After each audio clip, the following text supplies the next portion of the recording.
Hey, so it's been a while since I've done a dev video, at least since I've uploaded one. I actually have created a few, and I've been toying around with recording over the last couple weeks, but mostly have been busy trying to knock out schoolwork. I got a week left before my classes are done for the summer semester here, and then I'll be getting back into fall semester. I'll have like hopefully a week to a week and a half delay between those to start working on the ICBM update.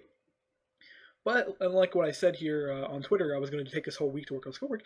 I actually have gotten slightly ahead on the work this week. So here we're going to do a really short, or I say short, and this will end up being an hour-long video where we'll kind of just work on some stuff just so I get a video out here where you guys don't think I just kind of died off on the YouTube thing. After all, it's a little hard to kind of give out notifications on YouTube to say what I am doing during the week and what I'm not doing during the week without doing a video or posting a comment change or doing something like that. After all, not all of you do look on Twitter and do look on other sources, and to be honest, the only two places I post other than YouTube is pretty much Twitter and Patreon. And I haven't done an update on Patreon since the 11th. I kind of want to do another one, but the only real development that's actually happened conceptual-wise, outside of writing a bit of code, is just some more plans on mods we might be working on, so a little bit more features, and a couple more directions we might be taking in the game we're working on. And a lot of it's not really there or solid yet. I know one of the things we are planning on working on is to get maybe the game we're working on to switch over to an isometric render system. Right now we have like an actual pure top-down visual with it, which leaves for a rather bland set of graphics.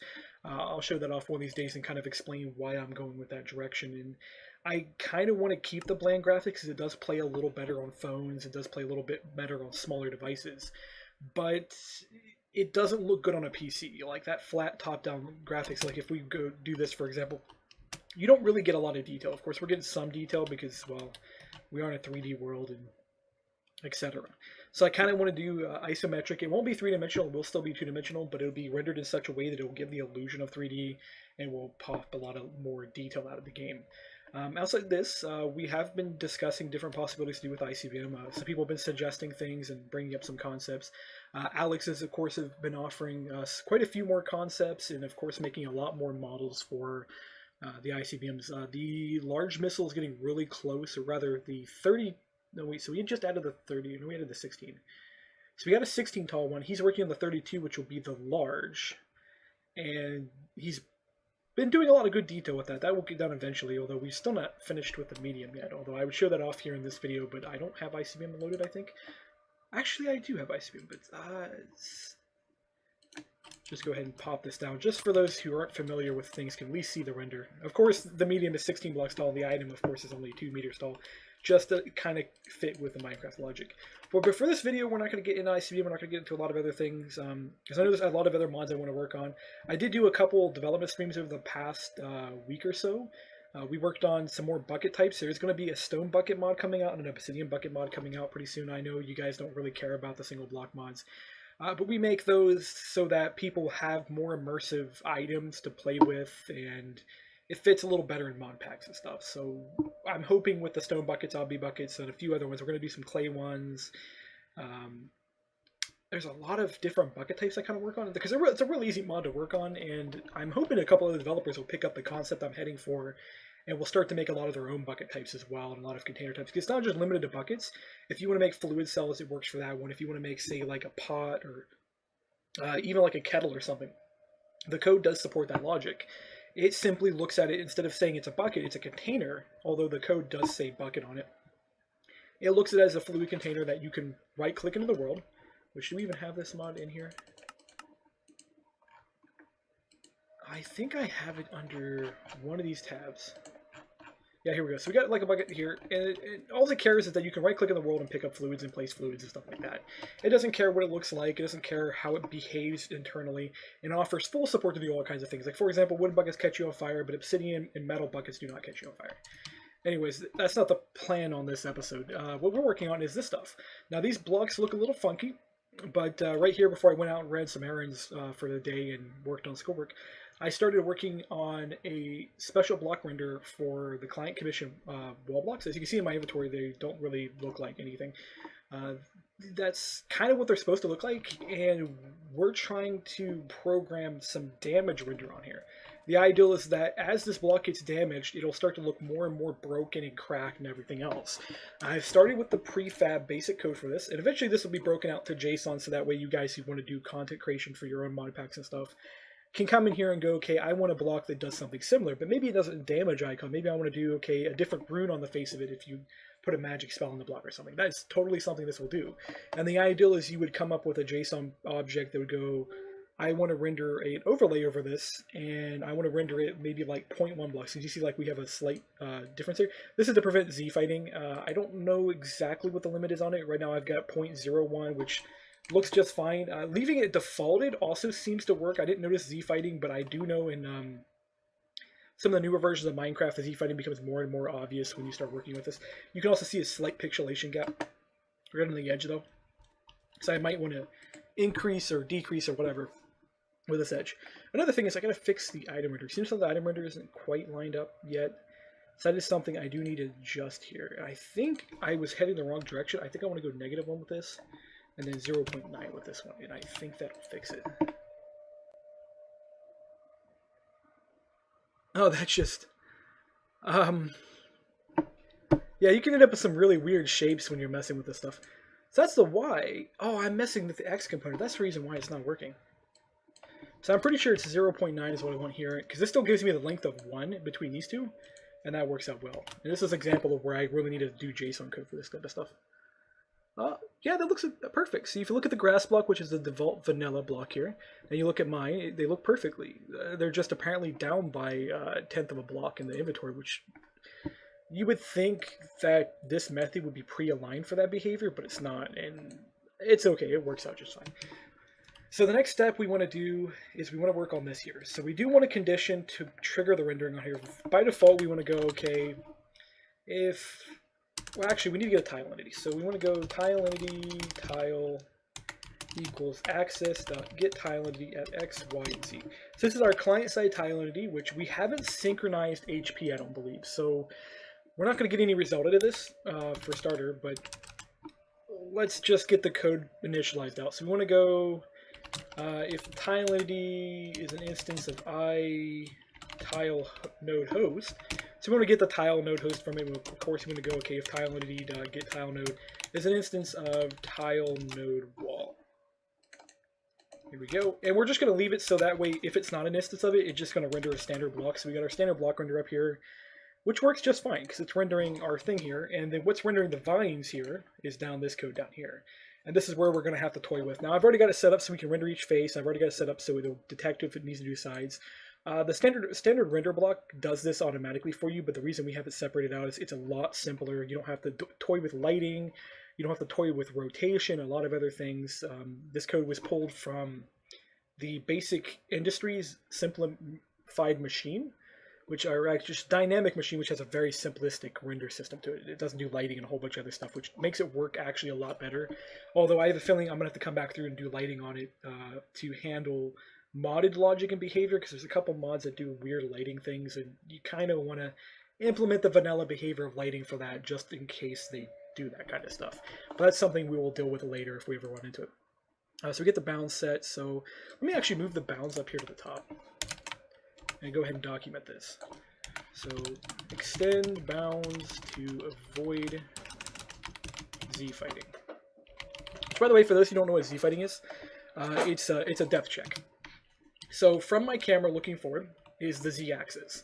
So the bottom is X, the side is Y, and when you're looking forward, it's the Z axis is your depth. So there's a depth check on the OpenGL rendering, and if you have two objects at the same exact depth of each other, they can sometimes fight for render order depending on how you're rendering it. The way we're rendering it, it should render the vines always over top of the block, but of course you want to increase that to avoid the obvious problems of it if it doesn't work like that, or you have another mod that comes in and toys with your render system, where you have, say for example, somebody wants to render this block on the exterior of one of their own blocks and they kind of invert the render scheme or something. Yeah, you just want to make sure you avoid the Z fighting at best chance. And it's really easy to do just by changing the depth ever so slightly. The video game that I'm working on, which is doing OpenGL as well, does this, and it literally, I think, is like 3 zeros and a 1 for its depth check. Actually, it might be a little better. I got like, I think 10 layers to work with. Yeah, it sounds about right. So I get from 0 to 10 on my depth check in my game, but it's a two-dimensional game, so it doesn't matter. I can increase that depth whenever I want to. Yeah, so we need to get, so we got that up there. We got the rendering codes. This renders the sides. So what we want to do is, now that we got our tile here, which we're just going to initialize the node here. So this would be tile node wall, and we'll just do a wall equals, and we'll grab the node here. Of course, we're going to have to cast it again. So this will get us our wall. And then from our wall, what we're going to do is we're going to get BHP, so int HP equals wall.getHP. And for those who haven't been following along with these videos, this wall we're working on is a damageable wall that you can slowly decay over time. It works kind of like 7 Days to Die, where you can beat on the wall and it'll fall apart. Same kind of concept, except this is more geared towards explosives rather than manual mining, because I left the manual mining process pretty much where it was until the client like really demands I fix it. We go float max HP equals all.get. Is there like a way to get the max HP? Now that's something I think I neglected to do. Cool thing is we can just do this real quick, and yeah, we can just make a method real quick. So I do need to close this down real quick while we do this, because I cannot actually make changes to the method structure while we're actually working. So get max HP, and this will just return this method down here. What we'll do is we'll also call it from up here, so that way we're reusing our code and making sure that things are flowing correctly. That way if we come in here later and go, okay, I want to make another structure that works exactly like the wall, but it's not like the wall, and then you want to change the max HP, you can just do this down here. Or you can make a tier 2 version that just calls that method. So you get the max HP, and we would figure out the percentage. So like this will be percent equals HP divided by max HP. Really simple math, not too complicated. And what we're doing is we want to come up with a layer effect, because we're only going to have so many icons to play with, and we're going to go find these icons actually really quick in a second. So go to my dev folder, and let's go see if we can find the Minecraft icons. Now I don't know where in the code structure when Minecraft normally runs that these do exist, so what I'm going to do is just copy the Minecraft assets from here and kind of just do it that way. We'll type in damage first, see if we can find it. Probably we're not going to find it this way. It might be called break, is what it might be called. I never get the naming scheme that Minecraft uses. There's a splashes text. What's this thing? Oh, I didn't know this is where the sheet was for all the. That's cool. So they got 322 different things in 1.7. I always thought that was pulled from a remote database. Is why I always thought that was. So we're gonna have to figure out where this is. So we got shaders. Of course, they've got all their shader programs, which is kind of cool. I have some of these from my own game here, but I've never actually looked at theirs. I'm not even sure if these are these text files? I can open them up real quick. I'm not sure if they've got their own shader program. Oh yeah, these are shader programs. These are programs that load up in your graphics card itself. These are part of OpenGL, and they're kind of cool. Yeah, these are. I've seen a few examples of this where they've been used in other games. Those are probably literally just standardized shaders is what these are. I got some JSON data that goes with it too, which I'm not quite familiar with. I might come back here and look at these. Get some blurs and a whole bunch of other cool stuff. I've never looked at their shaders, and I kind of want to play with them. They kind of are nice. There's some text in here. So of course we want textures. And I want to say it's a particle effect.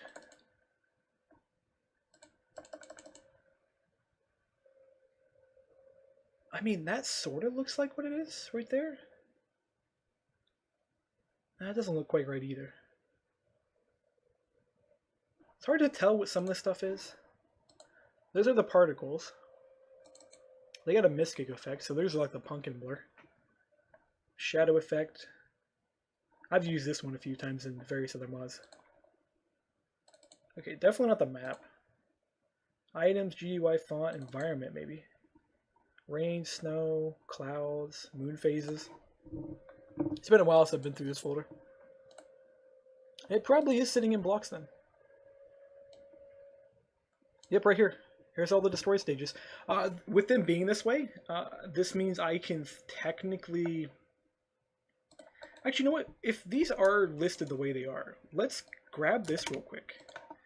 And then let's hit file. Actually, well, not file. I don't actually, that might work. Let's see. Find in path.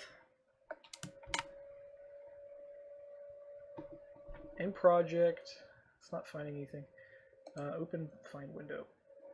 Okay, 5 more options. I think they changed this in the last IntelliJ update because I remember there being some better options here. And I want to find in the entire project, but one thing like IntelliJ has a habit of not wanting to do is giving you access to the libraries. And this is sitting, of course, inside of a library. So we want to do maybe a different thing here. So let's do find usage. That's not what I want. Okay, find usage settings.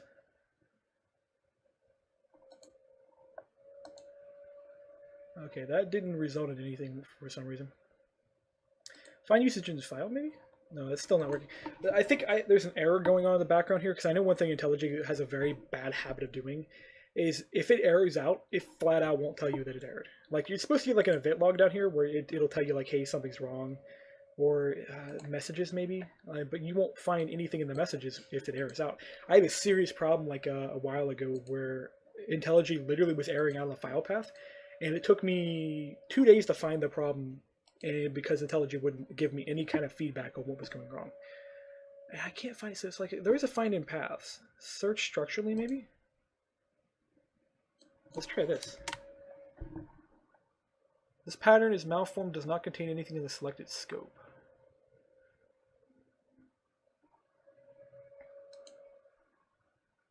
Because this is what I'm looking for, is I'm trying to find a string usage. And I want to find it in the Java search. I don't care about case sensitivity. And I want to find it in the library. This is where I want to find it. The pattern is malformed, does not match, yet you're not telling me why it's malformed.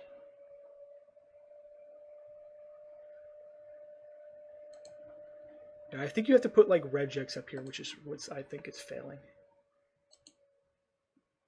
It tells you how long since I've used that method too, because it's still a vector in it, which I think I was looking for vector 2 and 3, maybe even 4 for when working on something else.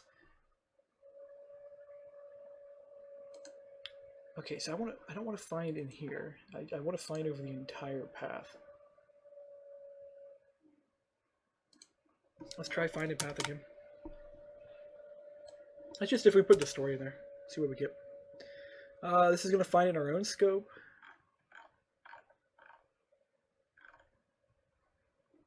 Hold on, we got something here. Aha! I think we found what we're looking for. So there's a destroyed icon here. Destroy block icons. So render global destroy block icons. So it's put that in there. This is giving me all the SRGs though. It's really weird how that kind of works, is that it's trying to feed you the SRGs. And if we go down the Z depths down here somewhere, if I can find it. There's Z ICBM. Where's the depths at? It's really weird. It should be, actually, no, it's not showing up because it's part of the project level. Which actually, if we're in the project level, we can just go down here. So that was render globals where that was at. Client, render global. This is where you find a lot of the different icons for this stuff. So we're looking for destroy block icons. So right here they are. So theoretically, if I can get access to the render global, I can then figure out some ways. Is there an instance for this? I have a feeling like I'm not going to be able to just do that. It may just be easier to load up my own set of them and then iterate through them.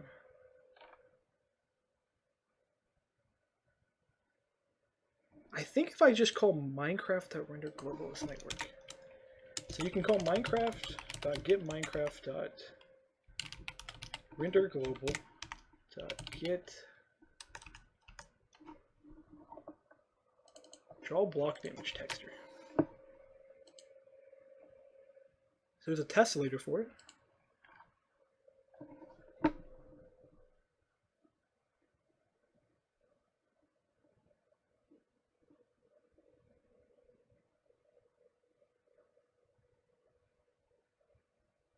Of course, this binds the texture block location.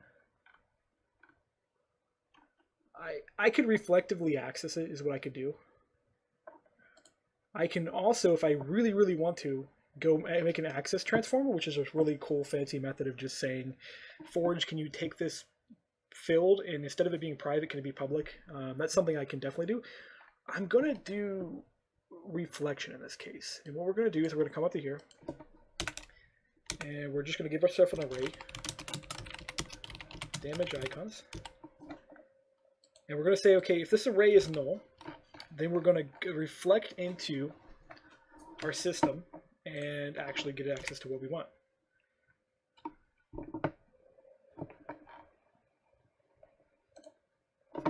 And what we also want to do with this too is Minecraft Forge register this. I think this is what I want, is because there's a method I want to do here. So it's like public void on texture created. I mean, the method doesn't really matter, but there's a texture stitch up there. And we want the post event so that every time you reload a texture pack, it'll reload. So we're going to go, okay, damage icons equals null. And of course, this is add event subscribe. Or it's at subscribe event. And let me make sure this is, yep, it's part of Forge. If it was part of FML, if you're in 1.7, you have to run it through the FML system. 1.8 plus, they merged the two together so that you don't have to sit there and figure out which one is which. Because that was really annoying, because you never download FML by itself. And it was designed to be separated, but nobody ever actually downloaded it by itself. At least nobody I know. I mean, there's probably some special cases.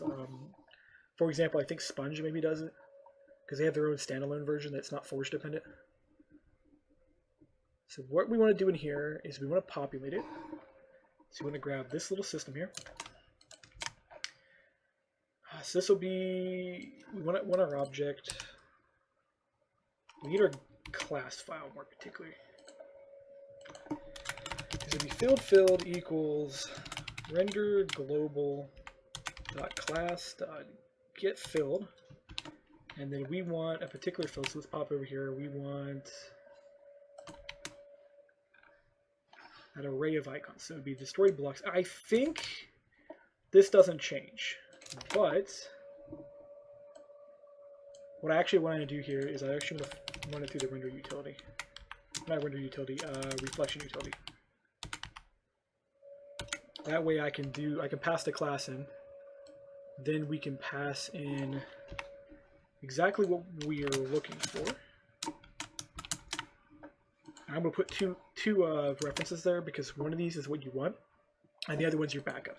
And this first one, what we would do with this is actually, let me go ahead and just show this part, because I'm pretty sure this name changes. So we'd actually pop open this, go to the Gradle file, go to Caches, Minecraft, Net, Minecraft, actually we don't want Minecraft, we want Minecraft Forge, Forge 1.7, only in 1.7 and below can you find it this way. 1.8 and plus, you have to then go to, I believe, Ocean Labs, and you can find it in Ocean Labs. Actually, yeah, you have to find Ocean Labs. I'd say I could do it with 1.7 as well, but it doesn't look like it's in that folder. So you go net Minecraft Forge 1.7.10. You want not SRGs, we want unpacked, and then config file for this one. And then we can go in here, we can go, okay, I want to look at the fills, do Control F, and we can find it. And we just want to hit find a couple times to make sure that there isn't duplicates. If there's duplicates, then you kind of have to guess which one is the one you're looking for. And then you just tiny toss in here. And of course, if I really need to, I'm going to come back through here. And I will set this up so that way I don't need reflection for this. But to be honest, reflection isn't too bad of a thing. One of the cool things about reflection is, as long as you're not running it a lot, it's not too big of a deal. Even if you are running it, Java is pretty good about optimizing things. It'll go, okay, if he's running reflection a lot to access this private field, let's just make it public, switch his code away from reflection into direct access, and you're done. Anyways, I'm going to go fill.setAccessibleTrue, and then we're going to go, okay, damage icons equals fill.get, and this is where we pass our instance in. And then we're going to go ahead and we do need to put a try catcher on this. And we just want to do an exception E for this one, so we just want to catch any problem and just go E.print stack trace. So if it fails, you just get a stack trace going, hey, I failed, and then we'll do that. So that's cast icon. So this should work. And then we're going to go, okay, if damage icons doesn't equal null, then we want to go, okay, icon equals damage icons. And we want to access what icon we want. So this is pretty much going to be the length of your icon array minus times percentage, I believe. That should result in something what we're looking for. Because the ideal is you don't want to actually do just the damage length times percent, because that means 100% would look like it's completely broken, while no HP would look like it's untouched. What you want to have happen is the opposite, which means you want to invert it, which you do by minusing the length out of it. And of course, this has to be casted in, so there's going to be some rounding problems, but I honestly don't care. It's the damage roll. We don't need perfect here. So then, of course, that gets that, and we want to change this. So we want to do this to null. And then we go, okay, if icon equals null, then we switch it to the vine here. So if for whatever reason something doesn't work correctly, we render a vine, and that just tells us that something broke. And this should work out rather well. So we'll go ahead and launch this up. Okay, this is set on the event bus, so we shouldn't have to do anything. And this will be called directly after the textures are done loading. We'll go ahead and put a break line here so we can see that run.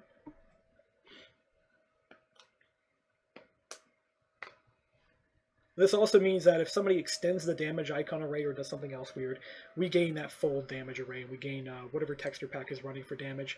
So if somebody puts a really cool, elaborate, like 100 icon texture break array on it, then we would get the same exact effect, and it would seem seamless. So the same icons you're looking at when you're breaking a piece of stone with your pickaxe will be the same icons you will see on this block breaking, which is exactly what we want. We don't want there to be any loss of immersion because there's two different visuals.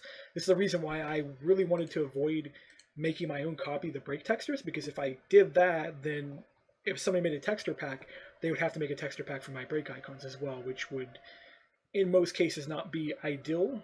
Although I kind of really wish we could use an animation file for this, because then it would be a little more flexible, because then the animation file defines like how many frames you have, and all you have to do is just figure out how many frames you have. Yep, that worked out well. So we got 10 icons. If we actually look at this, you will see the 10 damage icons. The story stage 0 to 9. So that worked out really well. The only problem I can foresee is when we go through in a runtime environment, so an actual Minecraft client, this might not work properly, because what it did is it looked for this thing first, it didn't find this, and then went to this second. That's the reason I have utilities like this. There is a version of this built into, I think, FML, that will do this for you. It'll go, okay, this is what you're looking for, this maps to this, and it'll do that automatically for you, which is really nice. Of course, I have never got that to work properly, so I switched to just a manual approach here last year sometime, where you just put the two fields in here, because this is really easy to update, and I kind of want to just start shipping SRGs with my mods and go, okay, here's the SRG map that I'm looking for, or maybe even just access it, because every time you run Forge, I believe it comes shipped with the SRGs. Anyways, here's the game loaded up. And of course, we're going to see the max damage right off the back is what I think we're going to see, because I haven't synchronized the HP to the client. Actually, no, we're going to see the one of the lower versions. It's not bad. Let me go ahead and take a look at... Actually, hold on. Let me clear out everything real quick. And we only want one of these guys to exist, so I'm going to break him. And I don't see any more. We won't have to worry about the method triggering, but I want to go ahead and see what it starts with, initialized. By the way, this method, for those who are not familiar with ISBRs, is only called once per re-render of a chunk. So every time the chunk re-renders, this method is called. Ideally, if it's a static chunk, it'll be never. But there are ways that they just get triggered. So it got its HP value, 74. Oh, that's its max HP as well. So we ended up with a value of 1. Which what we want to do is we actually need to pre-calculate this. Damn it. Actually, no, we want to do it this way. Shoot. Leave it there. And what I want to do is I want to say, okay, if percentage is greater than 0.98, then we just flat out ignore it. So we don't want to render damage on a block if there's no damage to be rendered. And we'll go ahead and play on that, and we'll remove our break line. Of course, we're still going to show the damage, but the next time we still show the damage. What did I mess up here? Let me put a break line here. Make sure it reloaded. Yep, it reloaded. Okay. So percentage. Oh, I want it to be less then. Okay. Wasn't paying attention to what I was thinking. I thought it through my head correctly, but then when I typed it down, just completely messed up on that one. But there we go. So it's broken, or rather, it's not showing any broken state. And then what we can do in here to test this real quick is to just kind of cycle it through. You always want to kind of test your code if you can. So we want to go, okay, we know we have 10 layers, so let's start with 1 HP, and then we're going to go with 10. So this will give us a good test bed.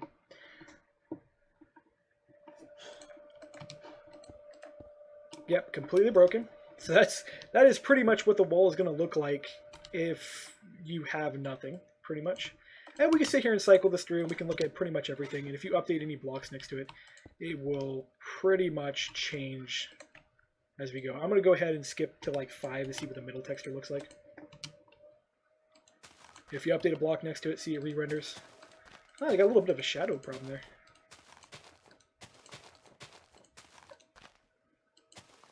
That's weird. I think that's because this wall face is in the... Maybe my... It should render check is not running.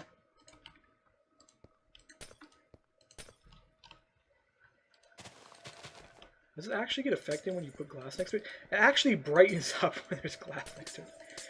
These are weird leak over effects that you'll get out of ISBRs occasionally if you don't know what you're doing. Of course, I'm not an expert on ISBRs. Frankly, they disappeared after 1.7 anyways, so the whole point of making them is kind of mute at this point. But it works, so we know that it's functional. And now one more thing I want to do with this is, if you notice, if we sit here and we have 0 HP, we're going to end up probably with an exception. Yep, that's exactly what I thought was going to happen. So you never want to have a 0 percentage. And we need to make sure that this number here stays inside of a certain index. And this is actually really easy to do. You can just do math.min. See what your smallest number to be is 0. And of course, if you really want to, and this is not very ideal, by the way, is I believe the max.min and stuff is not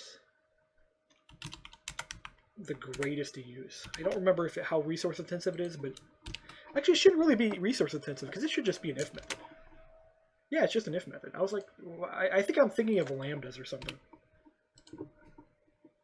That'll work. Another thing I want to do is that when this gets to the point where this is relatively 0, we actually want this to be 1. So we want to increase the maximum length, and we just want to do +1 onto our max length. That way, when we get a 0, so we get a point where this is practically 0, we want to actually still be at the lowest state of... Actually, that's already handled for us. I just realized that. The min won't handle this for us. So we'll never really pass in a low value. Actually, no. There is something that is missing here. It's not the low value I'm looking for. It's the high value. The high value is never used because you'll never have a completely perfectly destroyed wall. Or something like that. It works. I'm not going to fret too much about it. Next thing we're going to do is synchronize the HP to the client, so that way we can actually see the damage that's actually on the block and not the damage we're faking out. So we've got the HP value, we've got everything else here. We're already loading it, we're already saving it. We just have to go find our network code and just attach it. How do we even have any network code? because everything's like calculated if I'm not mistaken. Because your structure type is based on your metadata, and then your material is based on your block ID, or block material. So we have no network code. I'm not even sure that the code is designed to network sync, but we're going to find out. Let's see. Yeah, we're just going to go grab the basic methods real quick.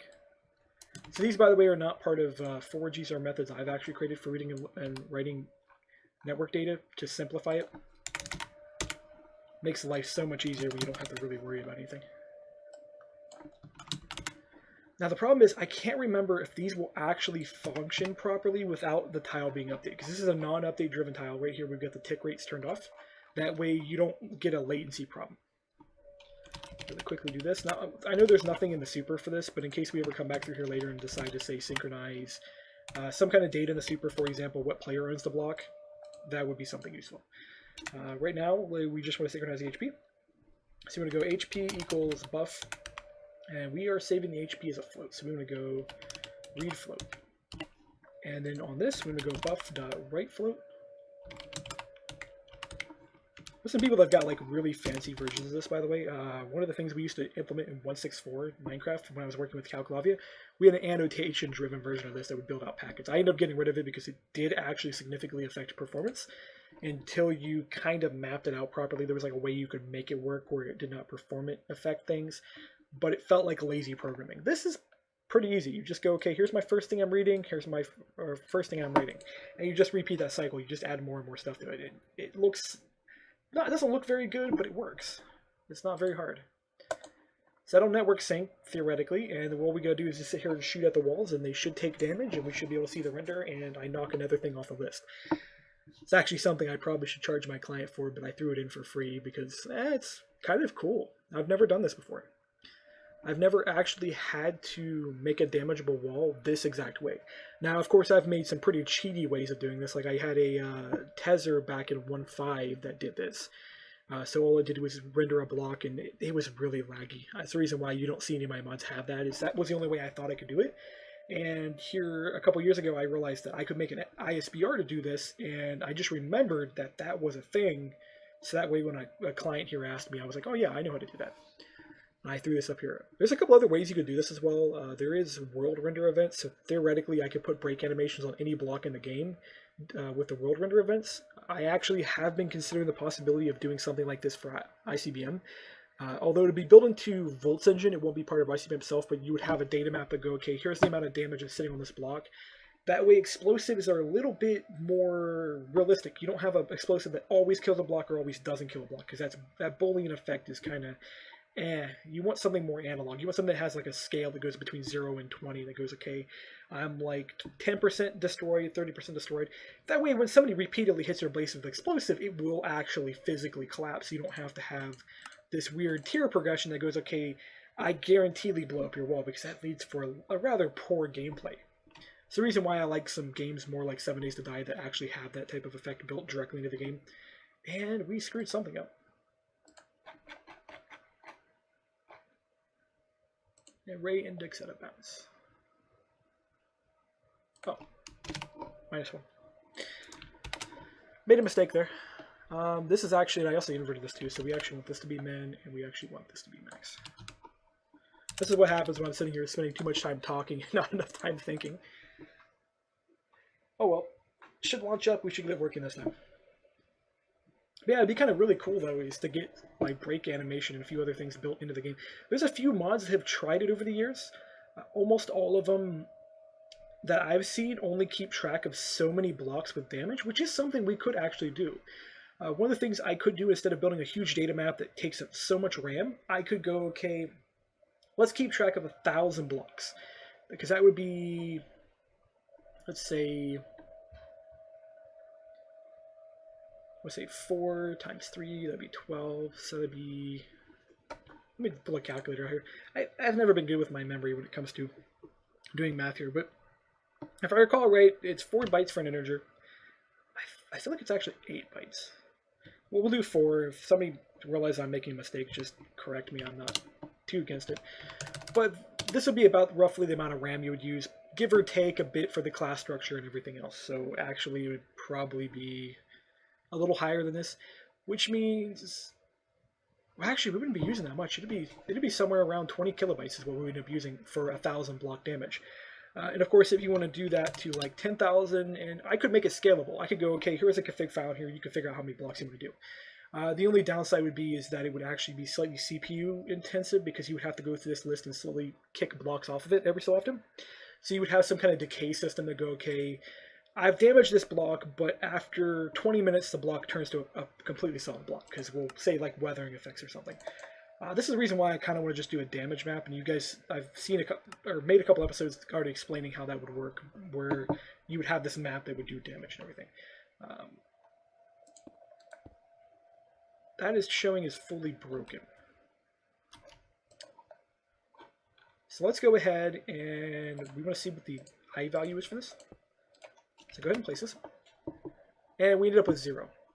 So our percent is 0, so it's got the right percentage. Oh yeah, it's because we've left our debug code in there. That explains everything. It's working though, so it ends up with the right value.